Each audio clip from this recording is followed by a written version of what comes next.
You think we've got problems with the English Channel or the Americans with their border? Well, have a look at what happened in the Mediterranean in the last few days. It's another Nigel Farage Scam Watch. And what's he peddling today? The little Italian island of Lampedusa, 200 boats, an invasion coming across like a military operation, 200 boats in the space of a few days, and over 10,000 young men from a variety of African countries, most of them former French colonies. How does this incident in Lampedusa relate to us here in Britain? Surely in Nigel's eyes it's a good thing as it's happening over there in Lampedusa and they're having to take in these migrants. Now Lampedusa is completely overwhelmed. The Italian Prime Minister Giorgia Meloni, who was elected on a stop the boats ticket, is now desperate.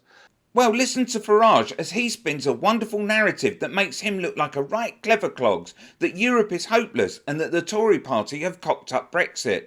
The European Commission President, the ever useless Ursula von der Leyen, she turns up as well. And the Italians are now saying, please, please, European Union, help us. He bangs on for a while and then plays this clip from his days as an MEP. Not just people coming from war, not just people coming from failed states. Mr Juncker this morning seemed to suggest that perhaps it would even include people who were fleeing poverty.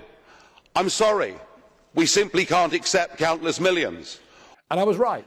Millions are coming, are they? Well, we'll learn how Nigel will deal with them later. But first, let's ramp up the fear.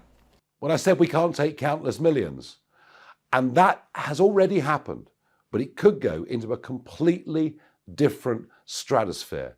And if you have a look at some of the footage that's been taken on Lampedusa, you'll see some really quite aggressive young men. They've decided they're coming, whether they paid the trafficker or not, whether they're going to do work in various gangs when they get into parts of Europe or Britain, I don't know. But aggressive young men. Look at this.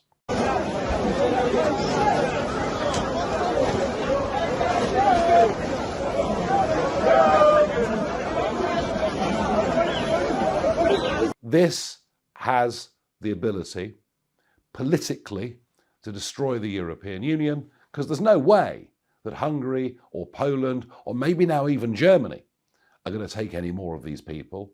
Oh right, so I think the underlying point here is that if we rejoin the EU, we will have to take in thousands of angry black men. Now for some more fear. They've seen the damage that it's done. They've seen Malmö, a beautiful Swedish city, just now racked with gun crime, cars being set on fire and total disasters. You can't mix people from completely different civilizations in huge numbers. You can't do it. Blah, blah, blah.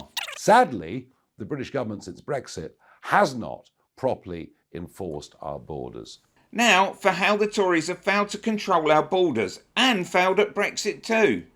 But unless there is a change in the way we as a government does things, unless there is a change in Europe, unless everyone is told, if you cross the Mediterranean, we will take you back to Tunisia and Libya, unless that message is put out, I think this has the potential to literally, socially and politically destroy Europe. So there you go, take people back to where they've come from. It's as easy as that.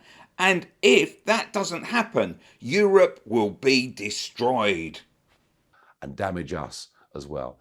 This is going to be the biggest political issue over the course of the next year or two. Or more precisely, he's going to make it the biggest issue, so he can position himself to be able to peddle the same anti-EU, pro-Brexit rubbish he's been vomiting up all of these years.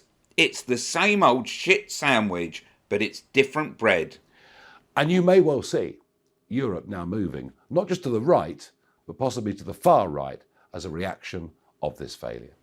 Click here for some more Farage scams.